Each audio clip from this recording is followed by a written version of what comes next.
શ્રીમદ્ ભાગવત સપ્તાહની આવશ્યક વિધિ.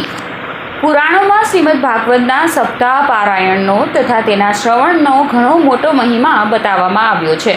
તેથી અહીં શ્રીમદ્ ભાગવત પ્રેમીઓ માટે સપ્તાહ યજ્ઞની આવશ્યક વિધિનું સંક્ષેપમાં દિગ્દર્શન કરવામાં આવ્યું છે. મુહૂર્ત વિચાર.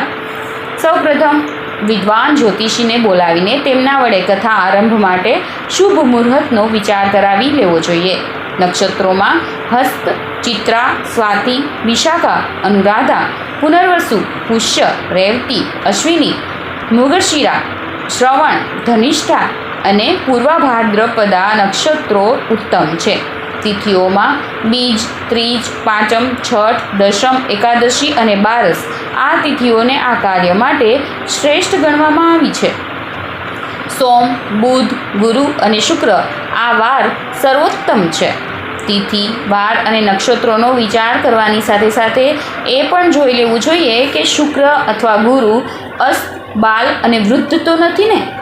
કથા આરંભનું મુહૂર્ત ભદ્રા વગેરે દોષો વગરનું હોવું જોઈએ. તે દિવસે પૃથ્વી જાગતી હોવી જોઈએ. વક્તા અને શ્રોતાઓનું ચંદ્રબળ બરાબર હોવું જોઈએ. લગ્નમાં શુભ ગ્રહોનો યોગ અને તેમની દ્રષ્ટિ હોવા જોઈએ. શુભ ગ્રહોની સ્થિતિ કેન્દ્રમાં અથવા ત્રિકોણમાં હોય તો એ ઉત્તમ છે. અષાઢ, શ્રાવણ, ભાદરવો, આસો, કારતક અને માગશર આ મહિના કથા આરંભ કરવા માટે શ્રેષ્ઠ બતાવવામાં આવ્યા છે. કેટલાક વિદ્વાનોના મતે ચૈત્ર અને પોષને બાદ કરતા બધા મહિના ગ્રાહ્ય છે. કથા માટેનું સ્થળ. સપ્તાહ કથા માટે ઉત્તમ અને પવિત્ર સ્થળની વ્યવસ્થા હોવી જોઈએ. જ્યાં વધારે લોકો સુવિધાપૂર્વક બેસી શકે એવા સ્થળે કથાનું આયોજન થાય એ ઉત્તમ છે. નદી કિનારો, ઉપવન એટલે કે બગીચો, દેવ મંદિર, પોતાનું નિવાસસ્થાન આ બધા કથા માટે ઉપયોગી સ્થળ છે. સ્થળ લીપેલું, સાફ કરેલું, સ્વચ્છ હોવું જોઈએ. તળની ભૂમિ છાણ અને પીળી માટીથી લીંપેલી હોવી જોઈએ અથવા પાકું આંગણું હોય તો તે ધોયેલું હોવું જોઈએ. તેના પર પવિત્ર અને સુંદર આસન પાથરેલું હોવું જોઈએ. ઉપરના ભાગે ચંદરબો બાંધેલો હોવો જોઈએ. ચંદરબો વગેરેમાં અથવા કોઈ પણ કાર્યમાં નીલા રંગના કાપડનો ઉપયોગ જ ન કરવો. યજમાનના હાથે 16 હાથ લાંબો અને એટલો જ પહોળો કથા મંડપ બનાવવો. તેને કેળના થડથી સજાવવો. લીલા વાંસના છોડવા લગાડવા. તાજા પાંદડાઓના તોરણો, ફૂલમાળાઓ અને ધજા પતાકાઓથી મંડપને સારી રીતે સુસજ્જિત કરવો જોઈએ. મંડપના ઉપરના ભાગે સુંદર ચંદરબો બાંધવો જોઈએ. મંડપના દક્ષિણ પશ્ચિમ ભાગે અર્થાત નૈઋત્ય ખૂણામાં કથાવાચક અને મુખ્ય શ્રોતાની બેઠક માટે સ્થાન હોવું જોઈએ. બાકીના ભાગમાં દેવતાઓ, કળશ વગેરેનું સ્થાપન કરવું. કથાવાચકની બેઠક માટે પીઠ ઊંચી રાખવી. બેઠક પર શુદ્ધ આસન, નવી ગાદી પાથરવી. પાછળના અને પડખાના ભાગે ઓશિકા અને તકિયા મૂકવા. શ્રીમદ્ ભાગવત ગ્રંથનું સ્થાપન કરવા માટે એક ચોકી અથવા આધારપીઠ બનાવીને તેની ઉપર પવિત્ર વસ્ત્ર બિછાવવું જોઈએ. તેની ઉપર હવે પછી બતાવવામાં આવશે તે વિધિ અનુસાર અષ્ટદળ કમળ બનાવીને તેનું પૂજન કરીને શ્રીમદ્ ભાગવતના ગ્રંથનું સ્થાપન કરવું જોઈએ. કથાવાચક વિદ્વાન, સર્વશાસ્ત્રોમાં કુશળ, દ્રષ્ટાંતો આપીને શ્રોતાઓને સમજાવવામાં સમર્થ, સદાચારી અને સર્વગુણ સંપન્ન બ્રાહ્મણ હોવો જોઈએ. એનામાં સુશીલતા, પુલિનતા, ગંભીરતા અને શ્રી કૃષ્ણ પ્રત્યે ભક્તિભાવ હોવા એ પણ પરમ આવશ્યક છે. વક્તાઓ અસૂયા, પરમ નિંદા વગેરે દોષોથી સર્વથા રહિત અને નિઃસ્પૃહા હોવા જોઈએ. શ્રીમદ્ ભાગવત ગ્રંથ રેશમી વસ્ત્રથી ઢાંકીને છત્રચામરવાળી દોરી પર અથવા પોતાના મસ્તક પર મૂકીને કથા મંડપમાં લાવવો જોઈએ અને તેનું સ્થાપન કરવું જોઈએ. તે વેળાએ ગીતો, વાદ્યો વગેરે વડે ઉત્સવ મનાવવો જોઈએ. કથા મંડપમાંથી નિરુપયોગી વસ્તુઓ હટાવી લેવી જોઈએ. અત્ર તત્ર દિવાલો ઉપર ભગવાનના અને એમની લીલાઓના સ્મારક ચિત્રો લગાડી દેવા જોઈએ. વક્તાનું મુખ જો ઉત્તર તરફ હોય તો મુખ્ય શ્રોતાનું મુખ પૂર્વ તરફ હોવું જોઈએ. એ વક્તા પૂર્વાભિમુખ હોય તો મુખ્ય શ્રોતાએ ઉત્તરાભિમુખ બેસવું જોઈએ. સપ્તાહ કથા એ એક મહાન યજ્ઞ છે. તેને સારી રીતે સંપન્ન કરવા માટે અન્ય મિત્રો, સંબંધીઓને પણ સહાયક સહભાગી બનાવી લેવા જોઈએ. ધનની પણ સુમચુત વ્યવસ્થા પહેલાંથી જ કરી લેવી એ ઉત્તમ છે. અગાઉથી જ દૂર દૂર સુધી કથાના સમાચાર પહોંચાડી દેવા જોઈએ અને સૌને એવો અનુરોધ કરવો જોઈએ કે તેઓ પોતે ઉપસ્થિત રહે અને સપ્તાહ કથા સાંભળે. વધારે સમય ન આપી શકે તો પણ એક દિવસ માટે અવશ્ય પધારીને કથા સાંભળવાનો લાભ લે. દૂરથી આવનારા અતિથિઓની રહેવાની, જમવાની વગેરે વ્યવસ્થા પણ કરવી જોઈએ. વક્તાને વ્રત ગ્રહણ કરવા માટે એક દિવસ અગાઉ જ ક્ષૌર કર્મ કરાવી લેવું જોઈએ. સપ્તાહનો પ્રારંભ થાય એની એક દિવસ પહેલાં જ દેવસ્થાપન, પૂજન વગેરે સંપન્ન કરી લેવું એ ઉત્તમ છે. વક્તાએ દરરોજ સૂર્યોદયની પહેલાં જ સ્નાન વગેરે કરીને સંધ્યા વંદના વગેરેનો નિયમ સંક્ષેપમાં પૂરો કરી લેવો અને કથામાં કોઈ વિઘ્ન ન આવે એ માટે દરરોજ ગણેશજીની પૂજા કરી લેવી. યજમાને સપ્તાહના પહેલા દિવસે સ્નાન વગેરેથી શુદ્ધ થઈને નિત્યકર્મ કરીને આભ્યુદયિક શ્રાદ્ધ કરવું.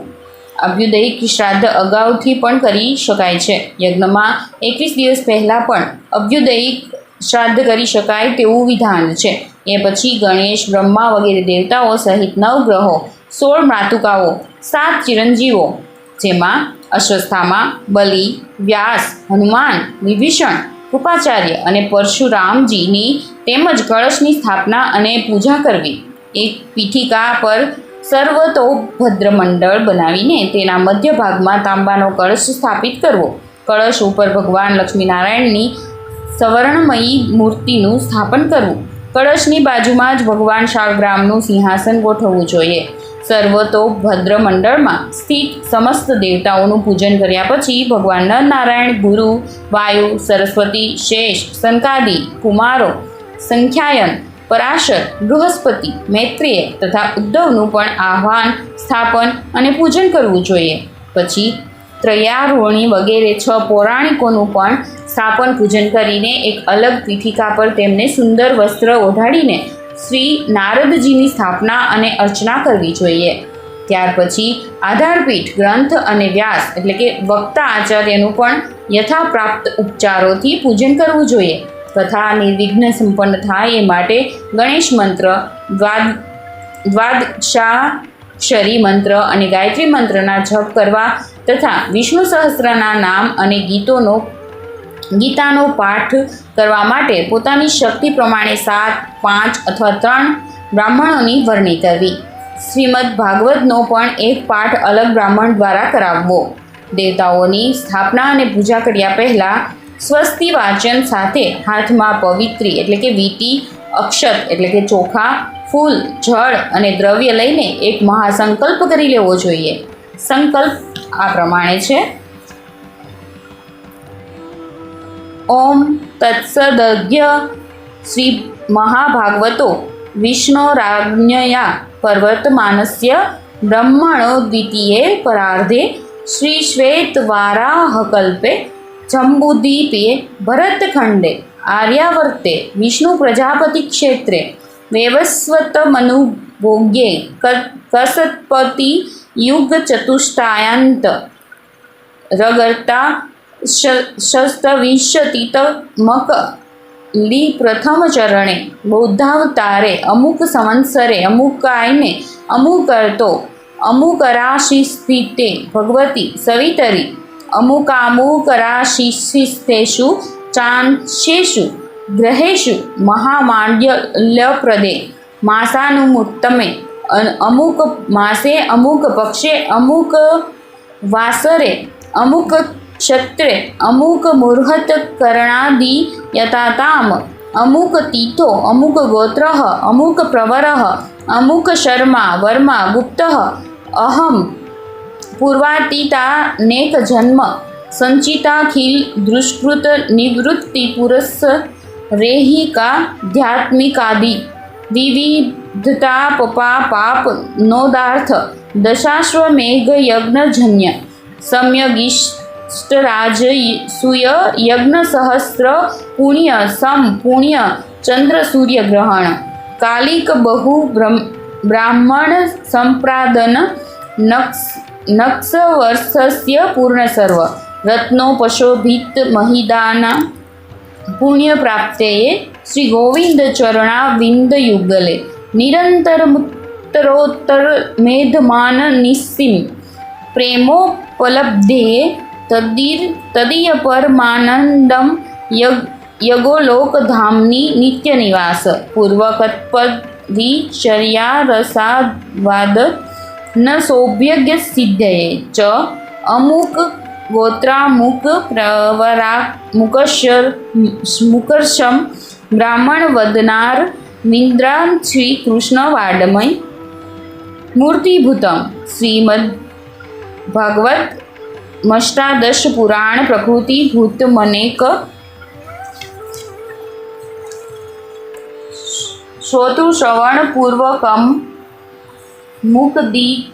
मुक्तिनादारभ्या मुक्तिनर पर्यंतम सप्ताह यज्ञ रूपतया श्रोयामि प्रास्यमाण्डेस्मि सप्ताह यज्ञे विघ्नपूग निवारण पूर्वक यज्ञक्षाकरणार्थ गणपति ब्रह्मादि सहितना ग्रह षोडश मातृ कास्पत चिरंजीवी पुरुष सर्वोभद्र मंडलस्थे देव कलशाग्र चरण पुरस्परम श्री लक्ष्मीनारायण प्रति माशाल ग्राम न नारायण गुरु वायु सरस्वती शेष सनत कुमार सांख्यायन पराशर बृहस्पति मैत्रेयो वत्रयारणी कश्यपराश्मशी श्याकृत व्रण वेशम्प्यान हारित नारद पूजन माधारपीठ पुस्तक व्यास पूजनज्ञ यथालबुद्धो प्रचारेह करिष्ये। संकल्प कर्या पछी अगाऊ कह्या ते देवताओना चित्रपटमां अथवा अक्षतपुंज चोखानी ढगली पर एमनुं आह्वान अने स्थापन करीने वेदोक्त पूजा पद्धति अनुसार ते बधा देवताओनी पूजा करवी जोईए। 7 चिरंजीवी पुरुषो तथा सनत कुमार वगैरेनुं नाम मंत्र द्वारा पूजन करवुं जोईए। तथा मंडपमां चारे दिशाओ अथवा चारे खूणाओमां एक एक कलश अने मध्य भागमां एक कलश एम 5 कलश स्थापित करवा जोईए। चारे बाजुना चारे कलशो पैकीना पूर्वना कलश पर ऋग्वेदनी, दक्षिणना कलश पर यजुर्वेदनी, पश्चिमना कलश पर सामवेदनी अने उत्तरना कलश पर अथर्ववेदनी स्थापना अने पूजा करवी जोईए। केटलाक विद्वानो एवुं विधान करे छे के मध्यना सर्वतोभद्र मंडळना मध्य भागमां एक ज ताम्र कलशनुं स्थापन करीने तेनी चारे दिशामां सर्वतोभद्र मंडळनी पीठिकानी चारे बाजु वेदोनुं स्थापन करवुं। आ कलश पर भगवान लक्ष्मीनारायणनी सुवर्णमयी मूर्तिनुं स्थापन करवुं अने षोडशोपचार विधिपूर्वक तेनुं पूजन करवुं। देव पूजानो क्रम आरंभथी आ रीते राखवो जोईए। पहेला रक्षादीप पेटाववो, एक पत्रमां घी भरीने रूनी दिवेट सळगावी अने तेने सुरक्षित स्थाने अक्षतनी ढगली पर स्थापित करी लेवो। ते द्वीप पवननी लहेरखीथी बुझाई न जाय तेनी सावधानीपूर्वक व्यवस्था करवी। पछी स्वस्ति वाचन साथे मंगल पाठ भणीने तथा सर्वदेवोनी नमस्कार करीने अगाऊ कह्यो ते संकल्प बोलवो। त्यार पछी एक पात्रमां चोखा भरीने तेनी उपर मोली रक्षासूत्रथी वींटाळेली एक सोपारी मूकवी अने तेमां गणेशजीनुं आह्वान करवुं। ओम भूर्भुवः स्वः गणपते इहागच्छ इह तिष्ठ मम पुंजां गृहाण। आ रीते आह्वान करीने गणानां त्वा इत्यादि मंत्रो भणवा पछी गजानन भूत वगैरे श्लोक भणीने तदनुरूप ध्यान करवुं। ओम मनोजुति वगैरे मंत्रथी प्रतिष्ठा अने विभिन्न उपचार संपर्ण विषयक मंत्रो बोलता रहीने अथवा श्री गणपते नमः आ मंत्रનું ઉચ્ચારણ કરતા રહીને શ્રી ગણેશજીને ક્રમશઃ પાદ્ય અર્ઘ્ય આચમનીય સ્નાનીય પુનઃ આચમનીય પંચામૃત સ્નાન શુદ્ધોદર સ્નાન વસ્ત્ર રક્ષાસૂત્ર યજ્ઞોપવિત ચંદન રોલી એટલે કે કંકુ સિંદૂર અબીલ ગુલાલ અક્ષત ફૂલ માળા દુર્વાદલ આભૂષણ સુગંધિત દ્રવ્ય ધૂપ દીપ નૈવેદ્ય તથા ઋતુફળ અર્પણ કરવા। આ પછી ગંગાજળથી આચમન કરાવીને મુખ શુદ્ધિ એટલે કે મુખવાસ માટે સોપારી લવિંગ ઇલાયચી અને કપૂરયુક્ત પાન અર્પણ કરવા। અંતે દક્ષિણા દ્રવ્ય તથા વિશેષ અર્ઘ્ય આપીને પ્રદક્ષિણા તેમજ સાષ્ટાંગ પ્રણામ નિવેદિત કરીને પ્રાર્થના કરવી। ઓમ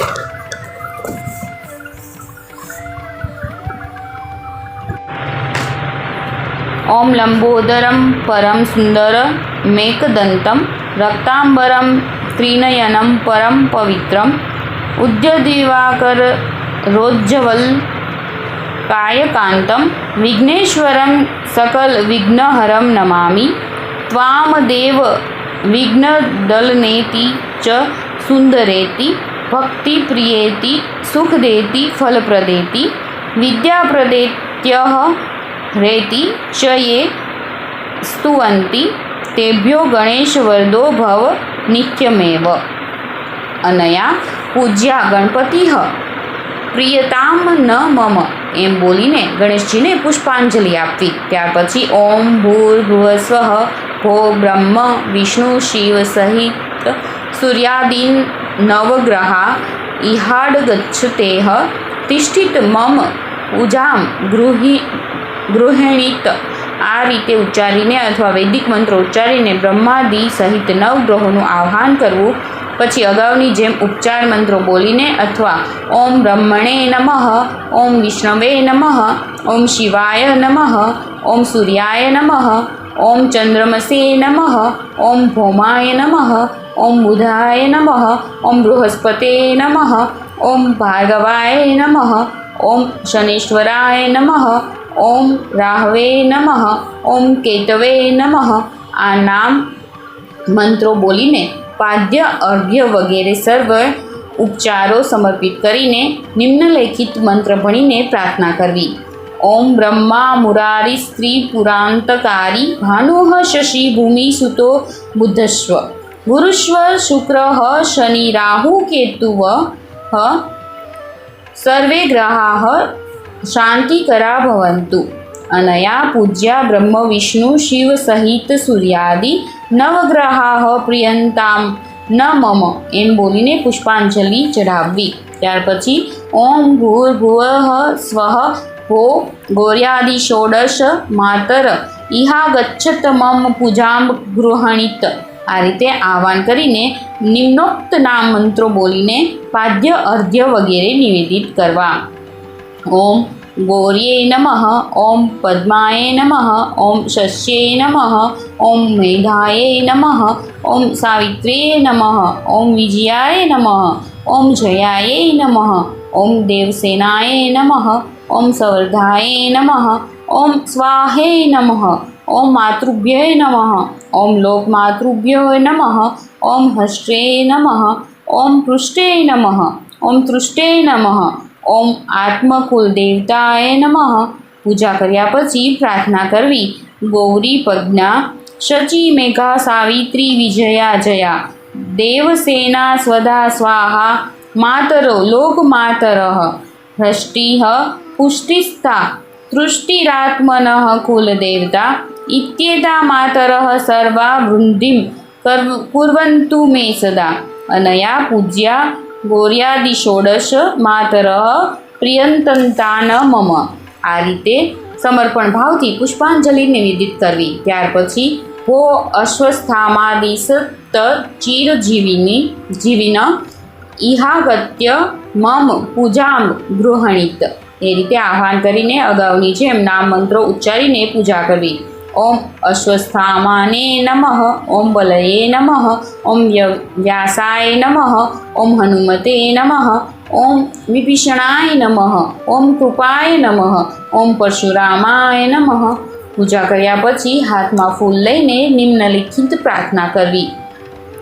અશ્વસ્થામા બલિર્વ્યાસો હનુમાશ્વ વિભીષણાઃ કૃપઃ પરશુરામશ્વ સપ્તૈતે ચિરજીવિનઃ યજમાન ગૃહે નિત્યમ સુખદાઃ સિદ્ધિદાઃ સદા. અનયા પૂજ્યા અશ્વસ્થામાદિ પતચિરજીવિન પ્રિયાતામ ન મમ એમ બોલીને ફૂલ સમર્પિત કરવા. એ પછી સર્વ તો ભદ્ર મંડળમાં રહેલા દેવતાઓનું દેવ પૂજા પદ્ધતિઓ અનુસાર આવાહન અને પૂજન કરીને મધ્યમાં તામ્ર કળશનું સ્થાપન કરવું. અને સંક્ષિપ્ત વિધિ આ પ્રમાણે છે. ઓમ ભુરુસી વગેરે મંત્રોથી ભૂમિની પ્રાર્થના કરીને હાથ વડે કળશની નીચેની ભૂમિનો સ્પર્શ કરવો. આ સમયે ઓમ મહિદ્યોઃ પૃથ્વી ચ ન ઇમં યજ્ઞમ મિમિક્ષાતામ પિતૃતાનો વીરીમભિહ. આ મંત્ર બોલવો જોઈએ. આ ભૂમિ ઉપર કંકુ વગેરેથી અષ્ટદલ કમળ બનાવીને તેની ઉપર ઓમ ધાન્યમસી વગેરે મંત્રો ભણીને સપ્તધાન્ય સ્થાપિત કરવા. પછી તે સપ્તધાન્ય ઉપર કળશનું સ્થાન કરવું અને તે સમયે ઓમ જીઘ્ર કલશ વગેરે મંત્રોનું ઉચ્ચારણ કરવું જોઈએ. એ પછી ઓમ વરુણસ્યોતંભનમસી વગેરે મંત્રો બોલતા રહીને કળશ શુદ્ધ જળથી ભરી દેવો. એ પછી ઓમ સ્થિરો ભવ વગેરે મંત્રો ભણીને કળશને એવી રીતે સુરક્ષિત કરવો કે જેથી તે હાલે ડોલે કે પડી જાય તેમ ન બને. પછી તે કળશના પૂર્વ ભાગમાં ઓમ અગ્નિ મેળે વગેરે મંત્રથી ઋગ્વેદનું, દક્ષિણ ભાગમાં ઓમ ઈશે ત્વોર્જેત્વા વગેરે મંત્રથી યજુર્વેદનું, પશ્ચિમ ભાગમાં ઓમ અગ્ન આયાહી વિતયે વગેરે મંત્રથી સામવેદનું અને ઉત્તર ભાગમાં ઓમ શન્નો દેવી વગેરે મંત્રથી અથર્વવેદનું સ્થાપન કરવું. 5 કળશ હોય તો દરેક કળશ ઉપર અલગ અલગ રીતે વેદોની સ્થાપના કરવી જોઈએ. આ પછી આંબો, વડ, પીપળો, આસોપાલવ અને ગુલમોહરના પાંદડા કળશમાં મૂકવા અને ઓમ અશ્વસ્થે વગેરે મંત્રનો પાઠ કરવો. પછી ઓમ કાણ્યદાત પરોહંતી ઇત્યાદિ મંત્ર બોલીને કળશમાં દુર્વાદલ મૂકવું. ઓમ પવિત્રેસ્થો વગેરે મંત્ર બોલીને દર્ભ મૂકવો. ઓમ યાહ ફલિની વગેરે મંત્રથી ફૂગીફળ સોપારી મૂકવું. ઓમ હિરણ્ય ગર્ભ વગેરે મંત્રથી સોનાની ટીકડી મૂકવી. ઓમ પરિવાજપતિ વગેરે મંત્રથી પંચરત્ન મૂકવા. ઓમ યા ઔષધિ વગેરે મંત્રથી સર્વ ઔષધિ મૂકવી. ઓમ ગંધદારામ વગેરે મંત્રથી ગંધ, ચંદન, કંકુમ વગેરે મૂકવું અને ઓમ અક્ષન્નમિમ દંત વગેરે મંત્ર ભણીને ચોખા મૂકવા. ત્યાર પછી ઓમ શ્રીશ્વ તે લક્ષ્મીશ્વ વગેરે મંત્ર બોલીને ફૂલ મૂકવા. ઓમ ધુરસી વગેરે મંત્રથી ધૂપની આહુતિ અગ્નિમાં આપવી. ઓમ અગ્નિજ્યોતિ વગેરે મંત્ર બોલીને એક અલગ દીપ પ્રગટાવીને મૂકવો. આ પછી કળશમાં પવિત્ર તીર્થનું જળ ભરવું અને ઓમ પઘ્નઘ્નઃ વગેરે મંત્ર ભણવો. પછી ઓમ ઉભ્યરે વગેરે મંત્ર બોલીને કળશમાં નદી સંગમનું જળ મૂકવું. ત્યાર પછી ઓમ સમૃદ્ધાયત્વા વગેરે મંત્રથી કળશમાં સમુદ્ર જળ નાખવું. પછી ઓમ સ્યોના પૃથ્વી વગેરે મંત્રથી 7 પ્રકારની માટી સપ્તમૃતિકા નાખીને ઓમ વસોહ પવિત્રમસી વગેરે મંત્ર બોલતા બોલતા કળશને લાલ વસ્ત્રથી ઢાંકી દેવો. ત્યાર પછી ઓમ પૂર્ણાદેવી વગેરે મંત્ર ભણીને એક પૂર્ણ પાત્ર અર્થાત ચોખાથી ભરેલું કાંસા અથવા તાંબાનું પાત્ર કળશ ઉપર મૂકવું. એ પછી ઓમ શ્રી શિવ તે વગેરે મંત્રથી તે પૂર્ણ પાત્રની ઉપર લાલ કપડાથી વીંટાળેલું શ્રીફળ, ગરીનો ગોળો અથવા નારિયેળ મૂકવું. પછી હાલમાં અક્ષત લઈને ઓમ મનોજુતિ વગેરે મંત્ર ભણતા કળશ પર અક્ષત છોડવા અને એ રીતે કળશની પ્રતિષ્ઠા સંપન્ન કરવી. ત્યારબાદ સર્વે સમુદ્રાહ સરિત વગેરે શ્લોકોના પાઠ કરતાં કળશમાં તીર્થોનું આહ્વાન કરવું. પછી ગંધ વગેરે ઉપચારોથી તીર્થોનું પૂજન કરવું અને કળશને પ્રાર્થના કરવી. દેવદાન સંવાદે મધ્યમાને જલાર્ણવે ઉત્પન્નોऽસि તદા કુંભ વિધૃતો વિષ્ણુના સ્વયં ત્વતોયે સર્વતીર્થોની દેવાઃ સર્વે ત્વયि સ્થિતાઃ ત્વયि તિષ્ઠन्ति ભૂતાनि સ્વયि પ્રાણાઃ પ્રતિષ્ઠિતાઃ શિવઃ સ્વયં ત્વમેવાસि વિષ્ણુસ્ત્વં ચ પ્રજાપતિઃ આદિત્ય વસવો રુદ્ર વિશ્વે દેવાઃ સપૈતૃકાઃ ત્વયि તિષ્ઠन्ति સર્વેડપી યતઃ કામફલપ્રદાઃ તત્વપ્રસાદાદીં યજ્ઞં કર્તુમિહે જલોદ્વમ સાનિધ્યમ કુરુ મે દેવ પ્રસન્નો ભવ સર્વદા બ્રહ્મણે નિર્મિતસ્વં હિ મત્રેરેવામૃતોદ્વેહ પાર્થયામી ચ કુંભત્વા વાદ્ગચ્છિતાર્થ મે પુરા હિ સૃષ્ટસ્વ પિતામહે મહોત્સવાના પ્રથમો વરિષ્ઠઃ દુર્વાગ્રસાશ્વસ્ત સુપલ્લવૈયુક કરોતુ શાંતિં કલશઃ સુવાસાઃ આ પ્રાર્થના કર્યા પછી કળશમાં ઓમ ગણનાત્વા વગેરે મંત્રથી ગણેશનું અને ઓમ તત્વાયામી વગેરે મંત્રથી વરુણ દેવતાનું આહ્વાન કરીને તેમનું ષોડશોપચારથી પૂજન કરવું. પાદ્ય, અર્ધ્ય, આચમનીય, સ્નાન, વસ્ત્ર, યજ્ઞોપવિત, ગંધ, અક્ષત, પુષ્પ, ધૂપ, દીપ, નૈવેદ્ય, તાંબૂલ, દક્ષિણા, પ્રદક્ષિણા અને પુષ્પાંજલિ આને જ ષોડશ ઉપચાર કહેવામાં આવ્યા છે. પૂજન કર્યા પછી અનયા પૂજ્યા વરુણાદ્યાવાહિત દેવતા પ્રિયંતામ બોલીને ફૂલ ચડાવવા. ત્યાર પછી લક્ષ્મીનારાયણની સુવર્ણમયી મૂર્તિ સંસ્કાર કરીને કળશ ઉપર સ્થાપિત કરી પુરુષ સૂક્તના 16 મંત્રોથી ષોડશોપચાર ચડાવીને મૂર્તિની પૂજા કરવી અને સાથોસાથ શાલગ્રામજીની પણ પૂજા કરવી.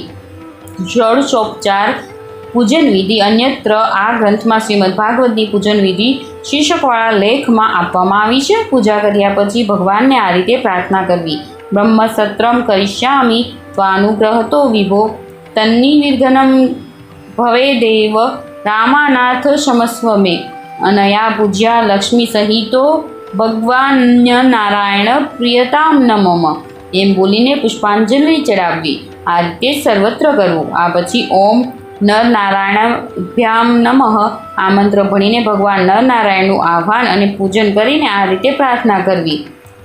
યો માયયા વિરંચિતમ નિજમાત્મનિદમ ખે રૂપભેદમીવ તત્પ્રતિક્ષણાય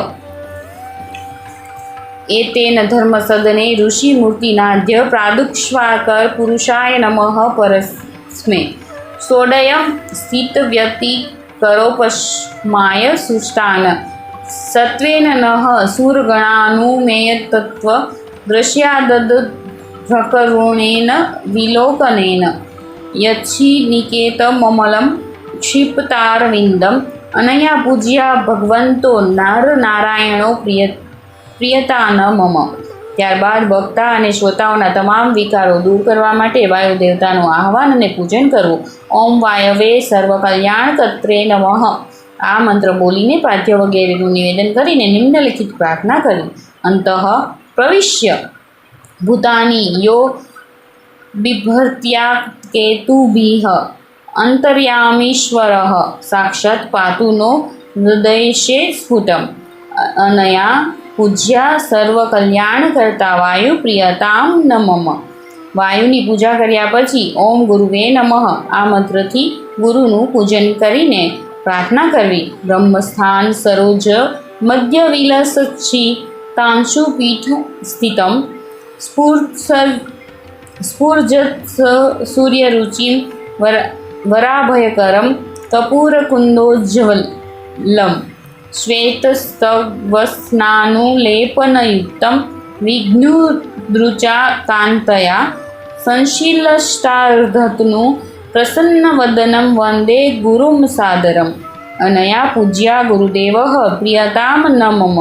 ત્યારબાદ શ્વેત પુષ્પ વગેરેથી ઓમ સરસ્વતી નમઃ આ મંત્ર વડે સરસ્વતીનું અગાઉની જેમ પૂજન કરીને પ્રાર્થના કરવી.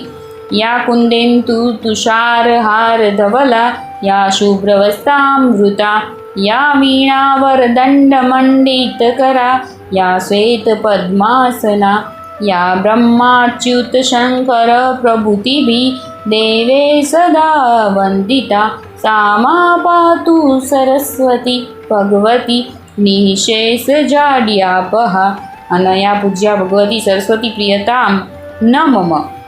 સરસ્વતીનું પૂજન કર્યા પછી ઓમ શેષાય નમઃ ઓમ સંતકુમારાય નમઃ ઓમ સંખ્યાયાનાય નમઃ ઓમ પરાશરાય નમઃ ઓમ બૃહસ્પતે નમઃ ઓમ મૈત્રેયાય નમઃ ઓમ ઉદ્ધવાય નમઃ આ મંત્રો બોલીને શેષ વગેરેની પૂજા કરીને પ્રાર્થના કરવી.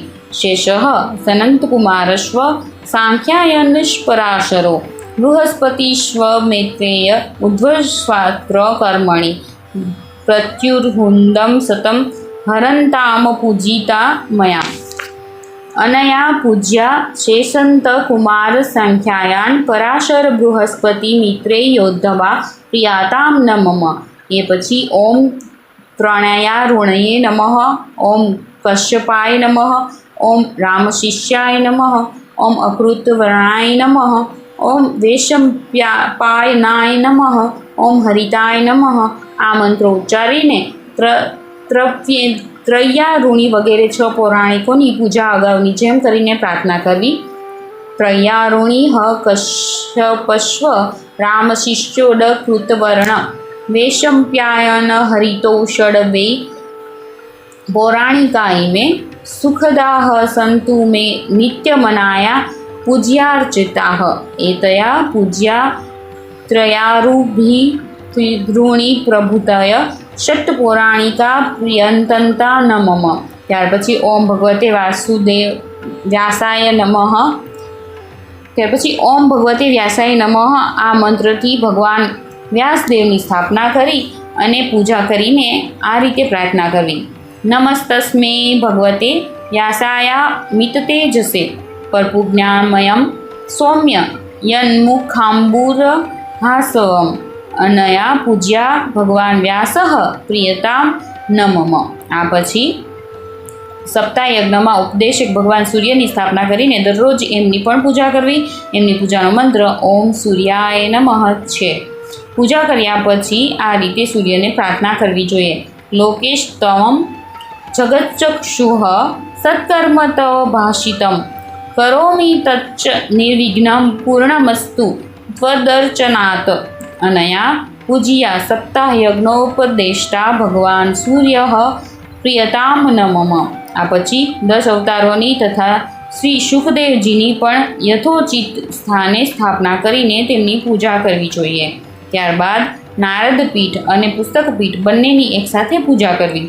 પહેલાં આ બંને પીઠો પર જળનો અભિષેક કરીને તેમના પર ચંદન વગેરે વડે અષ્ટદલ કમળ બનાવવું. પછી ઓમ આધાર શક્તિએ નમઃ, ઓમ મૃલ પ્રકૃતિએ નમઃ, ઓમ ક્ષીર સમૃદ્ધાય નમઃ, ઓમ શ્વેતદીપાય નમઃ, ઓમ કલ્પવૃક્ષાય નમઃ, ઓમ રત્નમંડપાય નમઃ, ઓમ રત્નસિંહાસનાય નમઃ.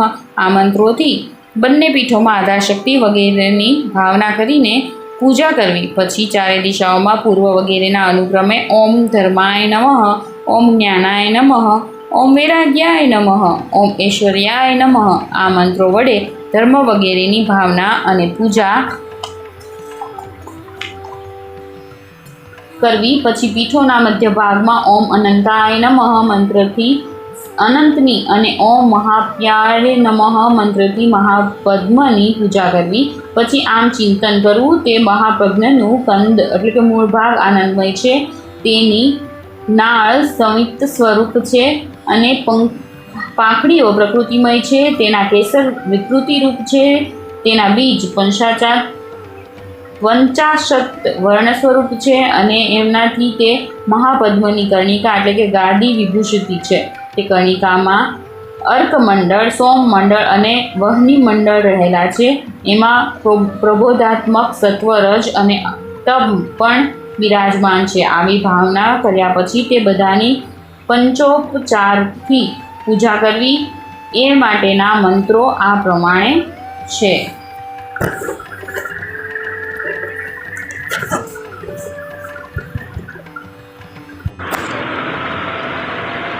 ઓમ આનંદમય કંદાય નમઃ, ઓમ સવિન્નાલાય નમઃ, ઓમ પ્રકૃતિમય પદ્રેભ્યો નમઃ, ઓમ વિકૃતિમય કેસરેભ્યો નમઃ, ઓમ પક્ષાશદ વર્ણ બીજ ભૂષિતાય કર્ણિકાય નમઃ, ઓમ અર્કમંડલાય નમઃ, ઓમ સોમમંડલાય નમઃ, ઓમ વિન્હિમંડલાય નમઃ, ઓમ પ્રબોધાત્મને સત્વાય નમઃ, ઓમ રજસે નમઃ, ઓમ તમસે નમઃ.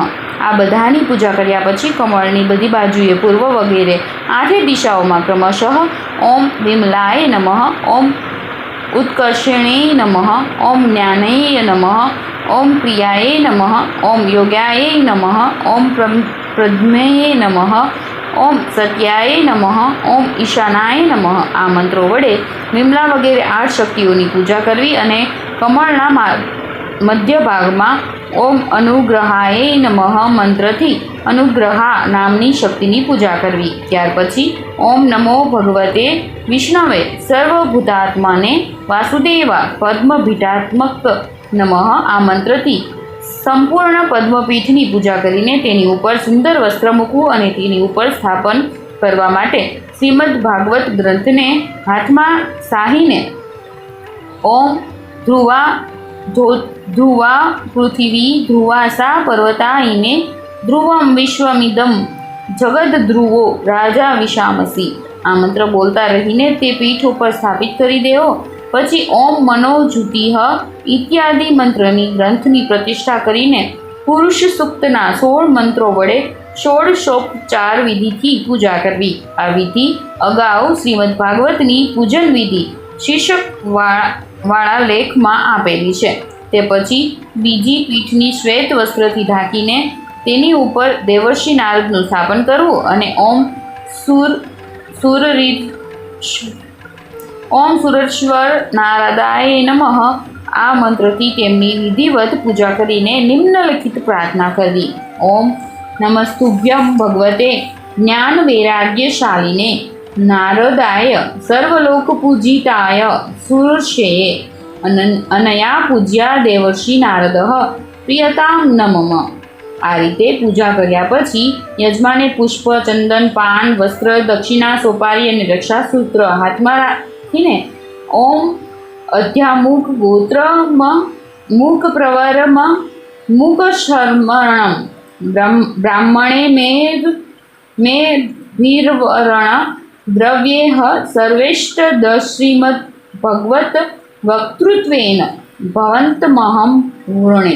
આ પ્રમાણે ઉચ્ચારતા રહીને કથાવાચક આચાર્યનું વરણ કરવું. હાથમાં સાહેલી બધી સામગ્રી એમને આપી દેવી. તે બધું સ્વીકારીને કથાવાચક વ્યાસ વૃતોદસ્મી એમ કહી એક પછી ફરીથી એમની પાસેથી તે બધી સામગ્રી હાથમાં સાહીને જપ અને પાઠ કરનારા બ્રાહ્મણોનું વરણ કરવું. આ માટેનું સંકલ્પ વાક્ય આ પ્રમાણે છે. અધ્યાહમ મુખ ગોત્રાન મુક પ્રવારાન મુક શર્મણો યથાસંખ્યાકાન બ્રાહ્મણાને ભીર્વરણ દ્રવ્યૈર્ગાથા વિઘ્નાપનોદાર્થ ગણેશ ગાયત્રી વાસુદેવ મંત્ર જપ કર્તુવેન ગીતા વિષ્ણુ સહસ્ર નામ પાઠ કર્તૃત્વેન ચ વો વિભજ્ય વૃણે. આ પ્રમાણે સંકલ્પ કરીને પ્રત્યેક બ્રાહ્મણને વરણ સામગ્રી અર્પણ કરવી. સામગ્રી સ્વીકારીને તે બ્રાહ્મણો વૃતાહ સ્મઃ એમ કહે એ પછી પહેલાં કથાવાચકે આચાર્ય કે વ્યાસના હાથમાં સોંપેલું રક્ષાસૂત્ર લઈને તેમના હાથ પર બાંધવું. તે સમયે નિમ્નદર્શિત મંત્રનો પાઠ કરવો. વ્રતેન દીક્ષા માપનોતિ દીક્ષયાડનંતિ દક્ષિણા શ્રદ્ધામાપનોતિ શ્રદ્ધયા સત્યમાપ્યતે. રક્ષા બાંધ્યા પછી યજમાને વ્યાસજીના લલાટમાં કંકુ અને અક્ષતની તિલક કરવું. આ જ રીતે જપ પાઠ કરનારા બ્રાહ્મણોના હાથ પર પણ રક્ષા બાંધીને તેમને તિલક કરવા. ત્યાર પછી પીળા ચોખા લઈને યજમાને રક્ષણ માટે ચારે દિશાઓમાં વેરવા. તે સમયે નિમ્નલિખિત મંત્રોનો પાઠ પણ કરવો. પૂર્વે નારાયણ પાતુ વારિજાક્ષસ્વ દક્ષિણે પશ્ચિમે પાતુ ગોવિંદ ઉત્તરે મધુસૂદન ઈશાન્યા વામન પાતુ ચાગ્નેયા ચ જનાર્દન નૈઋત્યાયામ પદ્મભાસ્વ વાયવ્યામ માધવસ્તથા ગોવર્ધનધરો રહેધસ્તાશ્ચ ત્રિવિક્રમ રક્ષાહીનમ તુ યત્સ્થાનમ તત્સર્વ રક્ષતામ હરિહ. આ પછી યેન બધ્ધો બલી રાજા દાનવેન્દ્રો મહાબલઃ તેન ત્વામ પ્રતિબંધનામી રક્ષેમાચલ. આ મંત્ર ભણીને તે રક્ષાસૂત્ર આચાર્ય યજમાનના હાથ પર બાંધવું અને આદિત્યા વસુઓ રુદ્રા વિશ્વેદેવા મરુણાદગણાઃ તિલકમ તે પ્રયચ્છન્તુ ધર્મ કર્માર્થ સિદ્ધયે. આ મંત્ર ભણીને તેના લલાટમાં તિલક કરવું અને પછી યજમાને વ્યાસ આસનની ચંદન પુષ્પ વગેરે વડે પૂજા કરવી. પૂજનનો મંત્ર ઓમ વ્યાસાસનાય નમઃ ત્યારબાદ કથાવાચક આચાર્ય બ્રાહ્મણો અને વૃદ્ધજનોની આજ્ઞા લઈને વિપ્રગ્રહણને નમસ્કાર કરીને તથા ગુરુચરણોનું ધ્યાન કરીને વ્યાસાસન પર બેસવું. મનોમન ગણેશજી, નારદજી વગેરેનું સ્મરણ અને પૂજન કરવું. આ પછી યજમાને ઓમ નમઃ પુરાણ પુરુષોત્તમાય એ મંત્રથી ફરીથી ગ્રંથનું ગંધ, પુષ્પ, તુલસીદલ, દક્ષિણા વગેરે વડે પૂજન કરવું. પછી ગંધ, પુષ્પ વગેરેથી વક્તાનું પૂજન કરતાં કરતાં નિમ્નલિખિત શ્લોકનો પાઠ કરવો. જયતિ પરાશર સુનુઃ સત્યવતી હૃદયન્દો વ્યાસઃ યસ્યાસ્ય કમલગલિતં વાડમયમૃતં જપિતબતી. તે પછી નીચે લખેલા શ્લોકો બોલીને પ્રાર્થના કરવી. શુકરૂપ પ્રબોધજ્ઞ સર્વશાસ્ત્ર વિશારદ એતત કથા પ્રકાશેન મદજ્ઞાન વિનાશય સંસાર સાગરે મગ્નમ દિનમ મામ કરુણાનિધે કર્મગ્રાહ ગૃહિતાણામ મામુદ્ય ભરવાણ વાત. આ રીતે પ્રાર્થના કર્યા પછી નિમ્નલિખિત શ્લોક બોલીને શ્રીમદ ભાગવત ગ્રંથ ઉપર પુષ્પ, ચંદન, નારિયેળ વગેરે ચડાવવા. શ્રીમદ ભાગવતાખોડ્યમ પ્રત્યક્ષ કૃષ્ણ એવ હિ સ્વીકૃતોડસી મયાનાથ મુક્ત્યર્થ ભવસાગરે મનોરથો મદિયોડ્યમ સર્વથા સફલતસ્યા નિર્વિઘ્નેવ કર્તવ્યો દોષાડહમ ત્વવ કેશવ. તથા મંડપમાં વાયુ સ્વરૂપધારી આતિવાહિક શરીરવાળા જીવ વિશેષ માટે 7 ગાંઠોવાળો એક વાંસ પણ સ્થાપિત કરવો જોઈએ. ત્યાર પછી વક્તા આચાર્ય ભગવાનનું સ્મરણ કરીને તે દિવસે શ્રીમદ ભાગવત મહાત્મ્યની કથા બધા શ્રોતાઓને સંભળાવવી અને બીજા દિવસે દરરોજ દેવ પૂજા, ગ્રંથ પૂજા તથા વ્યાસ પૂજા તેમજ આરતીની વિધિ પૂરી કર્યા પછી વક્તા આચાર્ય કથાનો પ્રારંભ કરવો. સંધ્યા સમયે કથા સમાપ્તિ થાય ત્યારે પણ દરરોજ ગ્રંથ પૂજા, વક્તા પૂજા તથા આરતી કરીને પ્રસાદ અને તુલસીદળ વહેંચીને ભગવાનના નામનું કીર્તન કરવું જોઈએ અને શંખ ધ્વનિ કરવો જોઈએ. કથાના પ્રારંભમાં અને વચ્ચે વચ્ચે પણ જ્યારે કથા વિરામ થાય ત્યારે સમયાનુસાર ભગવાનના નામનું કીર્તન કરવું જોઈએ. વક્તા આચાર્ય માટે એ જરૂરી છે કે તેઓ દરરોજ કથા પાઠનો આરંભ કરે તે પહેલાં 108 વાર ઓમ નમો ભગવતે વાસુદેવાય આ દ્વાદશાક્ષરી મંત્રનો જપ કરે અથવા ઓમ કલીમ કૃષ્ણાય ગોવિંદાય ગોપીજન વલ્લભાય સ્વાહા આ ગોપાલ મંત્રનો જપ કરે. આ પછી નિમ્નલિખિત વાક્ય બોલીને વિનિયોગ કરે. ઓમ અસ્ય શ્રીમદ્ભગવતાખ્ય સ્તોત્ર મંત્રસ્ય નારદ ઋષિઃ બૃહસ્છંદઃ શ્રી કૃષ્ણ પરમાત્મા દેવતા બ્રહ્મ બીજમ ભક્તિ શક્તિ જ્ઞાન વૈરાગ્ય કિલકમ મમ શ્રી ભગવત પ્રસાદ સિદ્ધિઅર્થે પાઠ વિનિયોગ કર્યા પછી નિમ્નલિખિત પ્રકારે ન્યાસ કરવો. ઋષ્યાદિન્યાસઃ નારદસ્યે નમઃ શિરસી બૃહતિશ્છંદસે નમઃ મુખે શ્રીકૃષ્ણ પરમાત્મ દેવતાય નમઃ હૃદિ બ્રહ્મ બીજાય નમઃ ગૃહ્યે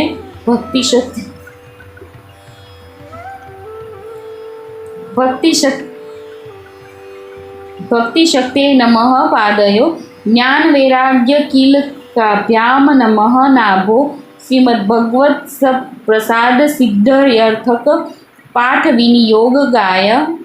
વિનિયોગાય નમઃ સર્વાંગે. દ્વાદશાક્ષરી મંત્રના ઉપચાર સાથે કરન્યાસ અને અંગન્યાસ કરવા જોઈએ અથવા નિમ્નલિખિત મંત્રો પ્રમાણે તેનું સંપાદન કરવું જોઈએ.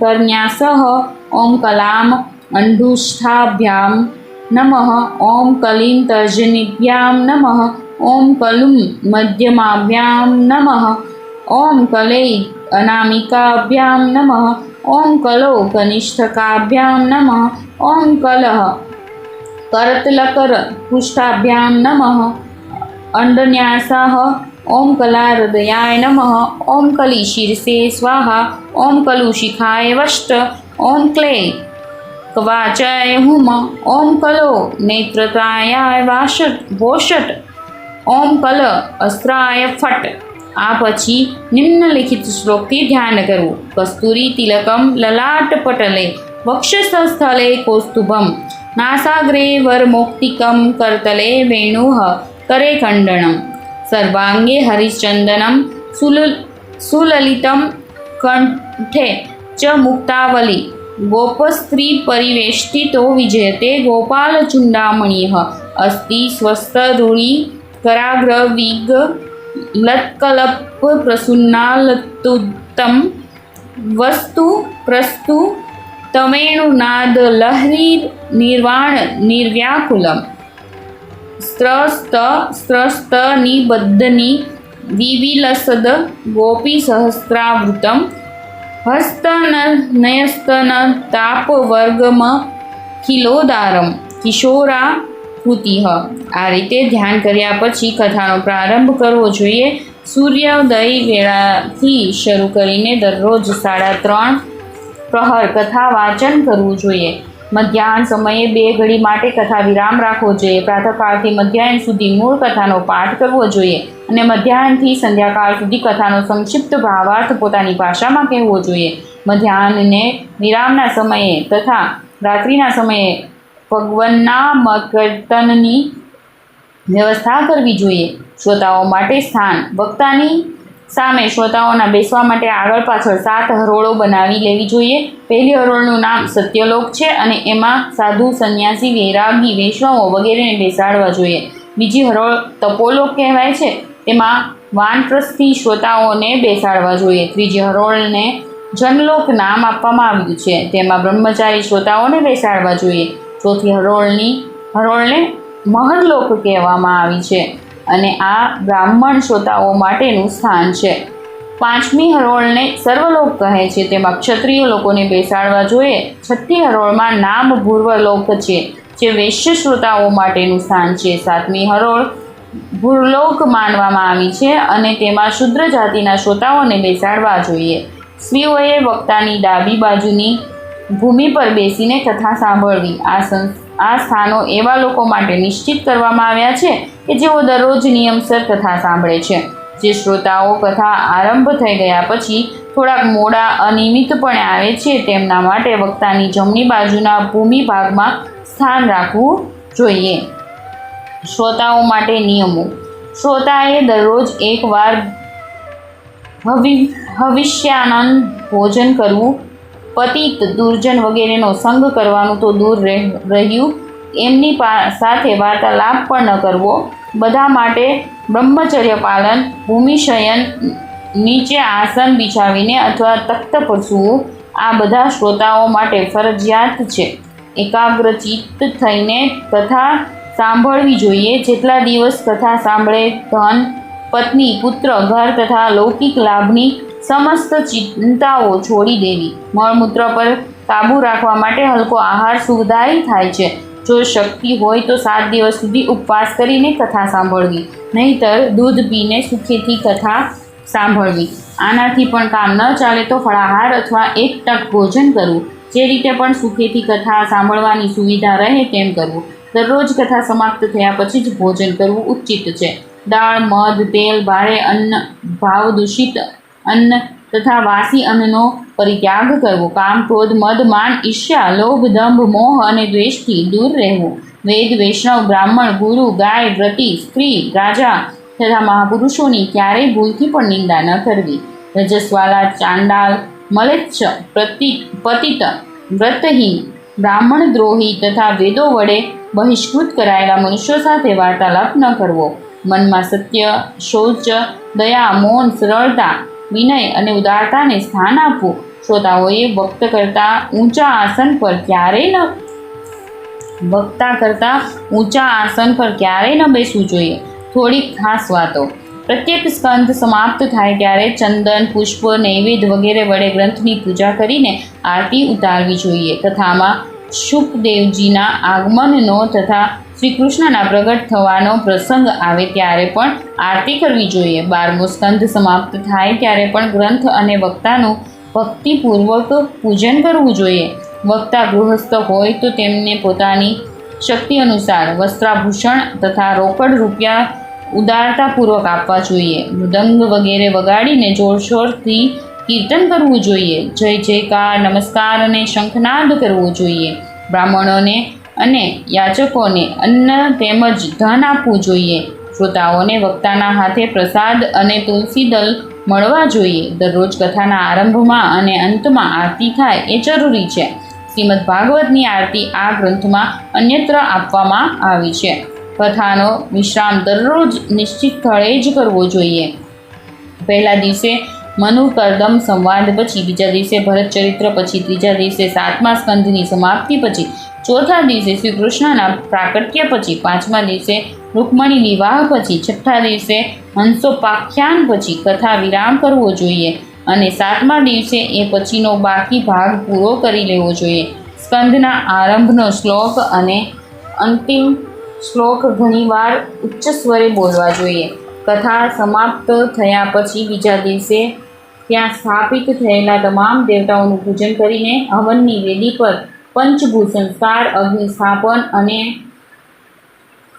કુશકંડિકા કરવા પછી વૃત્ત બ્રાહ્મણો વડે વિધિપૂર્વક હવન, તર્પણ અને માર્જન કરાવીને શ્રીમદ ભાગવત ગ્રંથની શોભાયાત્રા કાઢવી અને બ્રાહ્મણોને ભોજન કરાવવું.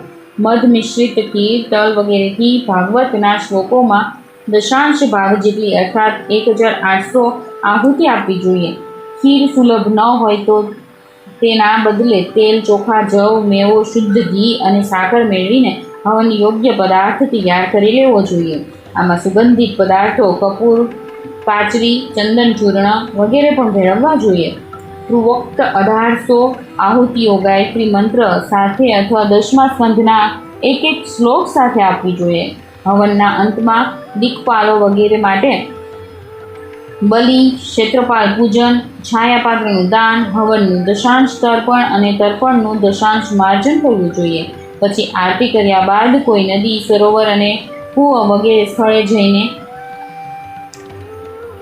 અભૃત સ્નાન એટલે કે યજ્ઞના અંતે થતું સ્નાન પણ કરવું જોઈએ. આ માટે સમૂહની સાથે શોભાયાત્રા કાઢીને ગાવા બજાવા સાથે કીર્તન કરતાં જવું જોઈએ. યજમાને શ્રીમદ ભાગવત ગ્રંથને પોતાના મસ્તક પર મૂકીને તેની શોભાયાત્રા કાઢવી, જેમાં વક્તા, આચાર્ય તથા સર્વે શ્રોતાઓએ સંમલિત થવું. હરિકીર્તન થતું રહેવું જોઈએ. ભાગવત ગ્રંથ પર ચામર ઢોળતા રહેવું જોઈએ. ઘંટ, ઝાંઝ, પખાજ, શંખ વગેરે વાદ્યો વાગતા રહેવા જોઈએ. જે પૂર્ણ હવન કરવા અસમર્થ હોય તેણે યથાશક્તિ હવનીય પદાર્થનું દાન કરવું. અંતમાં ઓછામાં ઓછા 12 બ્રાહ્મણોને મધુ મિશ્રિત ખીરનું ભોજન કરાવવું જોઈએ. વ્રતની પૂર્તિ માટે સુવર્ણનું દાન અને ગાયનું દાન આપવું જોઈએ. સુવર્ણ સિંહાસન પર વિરાજિત સુંદર અક્ષરોમાં લખાયેલ શ્રીમદ ભાગવતની પૂજા કરીને તે ગ્રંથ દક્ષિણા સાથે કથાવાચક આચાર્યને દાનમાં આપવો જોઈએ. અંતે તમામ પ્રકારની ત્રુટિઓની પૂર્તિ કરવા માટે વિષ્ણુ સહસ્ત્ર નામનો પાઠ કથાવાચક આચાર્ય પાસેથી સાંભળવો જોઈએ. વિરક્ત શ્રોતાઓએ ગીતા સાંભળવી જોઈએ.